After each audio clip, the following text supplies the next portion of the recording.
You're a man on a mission. I really want to pause and say happy birthday. Oh, thank you. Appreciate that. Yeah. All right. I don't know. Normally the microphone's here, so I don't know if y'all can hear me. Hopefully you can.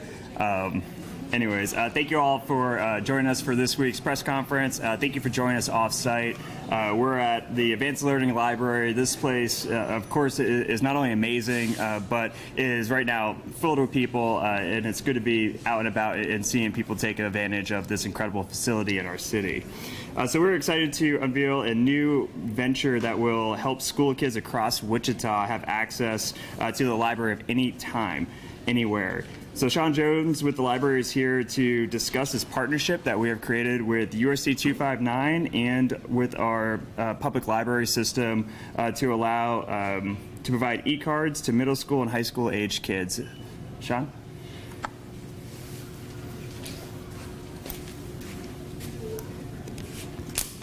I know it's weird. Is it on? Did you just turn it on? Yeah, now it's on. All right, thank you, Mayor. One of our goals here at the library is to create a strong partnership with Wichita Public Schools. It is important that the public library work with our public school system to provide students and teachers alike even more access to resources and materials to help further their educational pathways and goals. This year, we are so pleased to collaborate with Wichita Public Schools during their enrollment process to ask parents and caregivers of middle and high school students to opt in for a Wichita Public Library e-card. Through this partnership, students will be able to get a card and access the library's collection of ebooks, audiobooks, and research databases. It is important that students and teachers alike have access to learning materials both in and out of the classroom. A library card opens up a world of possibilities and gives students and teachers the power to find information, explore, and create. Wichita Public Library provides a wealth of resources and services students will be able to access with their library e-card. For example, they can borrow ebooks, audiobooks, and digital magazines through the Libby app. Students will be able to access public computers, printing services, and free Wi-Fi at all of our library locations. If students need help with technology or need assistance building a resume or looking for jobs, they can schedule a 2-hour Book a Librarian session and a knowledgeable staff member will help them answer their questions. And the resource I'm most excited about is their access to online research databases. Right now, it is so important that students find correct information from reliable sources. Wichita Public Library subscribes to dozens of research databases that provide scholarly articles to help enhance research on different topics for any school project. We hope that through this partnership, students and teachers find that their public library has so many wonderful things to offer. Not only do our resources further enhance the quality education they're receiving at school, but utilizing library services sets students up for a life full of learning. I'd like to turn the microphone over to Mr. Gil Alvarez, who would like to share some remarks on behalf of USC 259.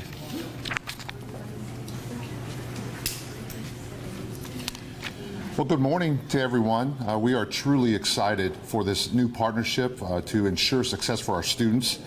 Many thanks to you and all the community partners here today, especially the Wichita Public Library, who made this amazing new development a reality. As you all may know, one of our strategic plan pillars is to develop proficient readers by the time students complete 3rd grade. This is profoundly important. Once students get into middle school and high school, the ability to read text in order to learn across subjects and the ability to read to explore the world and pursue ideas not yet dreamed is an essential determinant of success. Overcoming transportation barriers, some students have to get to a public library branch. Combined with fingertip access to quality reading and research material will be a game changer for our students.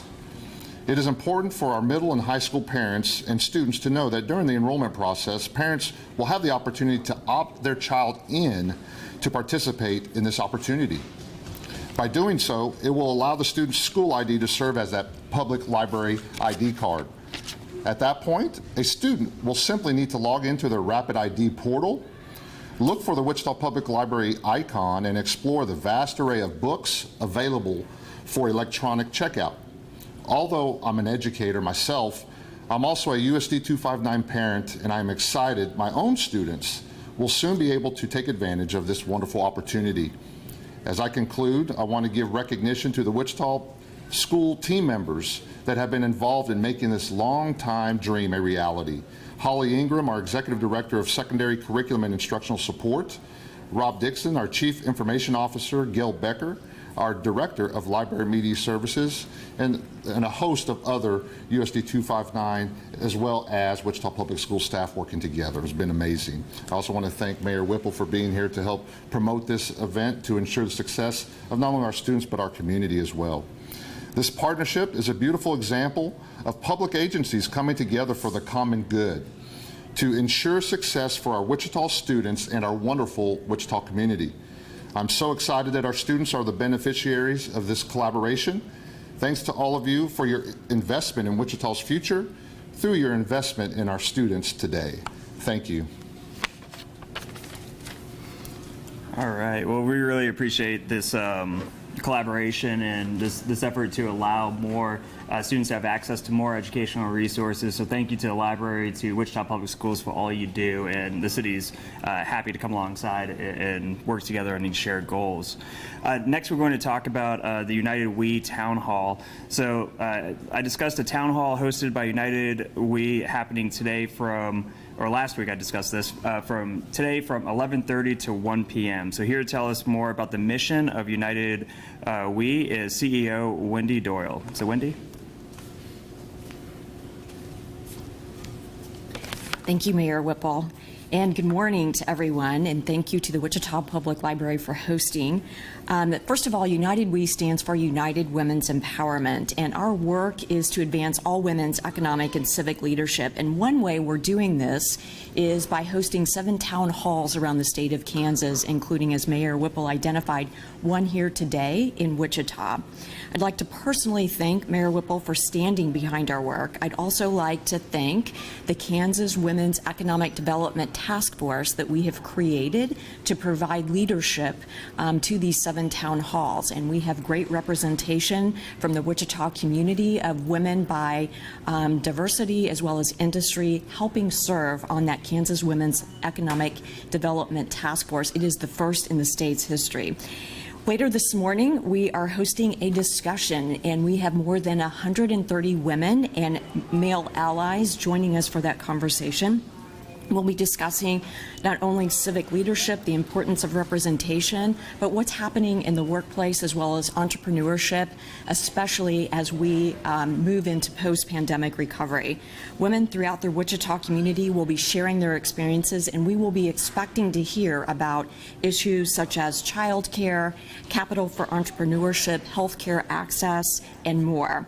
These stories, along with others from the other town hall sessions, will be collected and produced into a report, Kansas Town Hall report, that will be released later this year in November. So be looking for that. That report will be utilized to educate the public, private sector, including the corporate sector, but used as a tool to educate our policymakers around Kansas just about what the issues, the economic issues that are holding women and their families back. So be looking more for that. This will also serve as a North Star for United We to be able to develop a public policy platform for 3 to 5 years to come. So while we have more than 130 women represented today, there's still an opportunity for Wichita women's voices to be heard. On August 24th, we will be hosting a statewide virtual town hall over the noon hour, and we invite all women and male allies to join us for that conversation. So thank you again, Mayor Whipple, for having me and for your continued support. Of course, and I just want to thank United Women Empowerment for all the work they have done, not just in this past few years as mayor, reaching out and educating me on what we can be doing to be more inclusive when it comes to ensuring we have gender balance on our boards throughout our city. And I'll tell you that I will continue to fight for gender balance and diversity on our boards as we move forward. With that, I do want to just talk about the National Night Out. So just another reminder, this might be the third or fourth reminder we've had, but Neighborhood Night Out is Tuesday, August 9th. Neighborhood Night Out is an annual event that promotes neighborhood safety and combats crime by encouraging neighbors to get to know one another through neighborhood parties, picnics, cookouts, and other social gatherings over a designated evening. Neighbors can request free barricades or apply to have the street closures to help plan their parties and also to help keep everyone safe. Materials to help neighborhoods plan their events and register are available at wichita.gov/NNO or call 268-4165 with questions. Again, this is the goal is to get our community out and meeting with people. This is one of the best parts of this job is being able to get out and meet people in the community. So we ask folks to register your event with the city so that I could swing by and also council members can swing by as well so that we can just be able to have those interactions. So that is August 9th is our Neighborhood Night Out. Finally, I want to just say that the Division of Arts and Cultural Services, in collaboration with the Arts Council, invites artists and art lovers of all ages and abilities to the July Arts Mixer that is tonight from 6 to 8 p.m. at Old Cowtown Museum. So tonight at 6 to 8 p.m. at Old Cowtown Museum is the Art Mixer. This is a free and very informal monthly gathering designed to connect creatives throughout Wichita and spark conversations and collaboration within our community. So if you don't have plans tonight, hopefully you can come out and make it. With that, I'll go ahead and take questions. And also feel free to pepper our guests with questions. If anyone from the school system or the city wants to answer, I know people spoke about access, the transportation to the library as it's related to students who may not have access to that. Can you talk about digital access? Since this is a digital program that you all are rolling out, what kind of provisions are being made to make sure that students who may not have internet access are able to access the resources that are on today? Really good question, and Sean can play cleanup if I'm missing any major points here, but it's an opportunity to brag about how great our staff has pivoted during the pandemic. I think with the pandemic, we have seen just even more so that gap, that digital divide within our own community. And one of the things that our staff here at the library has been able to do is really increase those online resources so that parents can integrate these online educational resources with the standard curriculum for their children. But also, it doesn't help if you can't actually get to those resources. If you are parked in a McDonald's parking lot for internet so you can do homework, I mean, that's not good enough for the community here in Wichita. So one of the things that we have been able to do is actually have an option for people to check out hotspots. And Sean, you can come up if I'm missing anything, but you can actually check out, I believe, a Chromebook and a hotspot, just like you would a book from the library, and that allows you to have access to all the online features that the library has, and also, of course, the entire internet.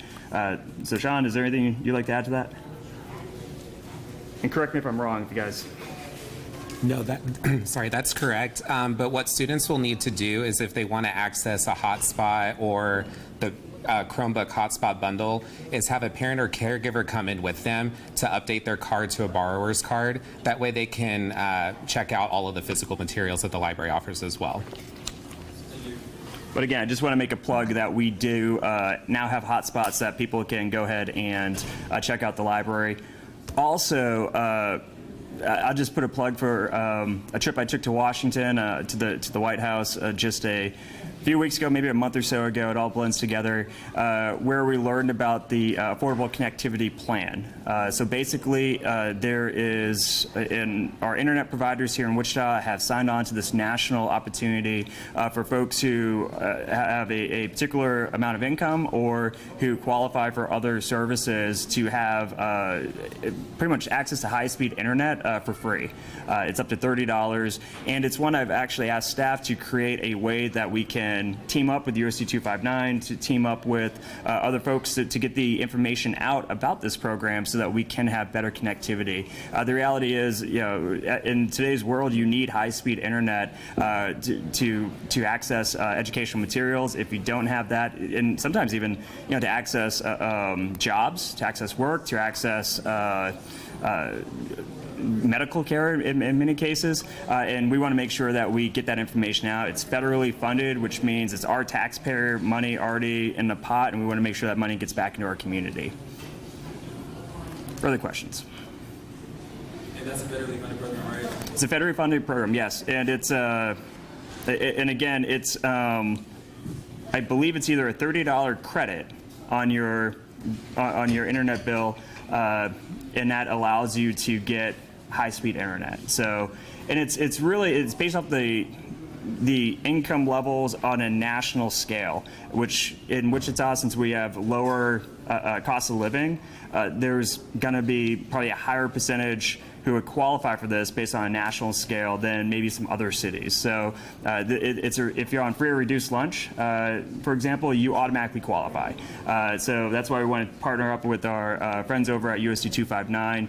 Also, we have folks in our housing department who might be have citizens come in and talk about services they need, not know about this, so we can tell them about this service as well. Further questions? Hey, thank you all.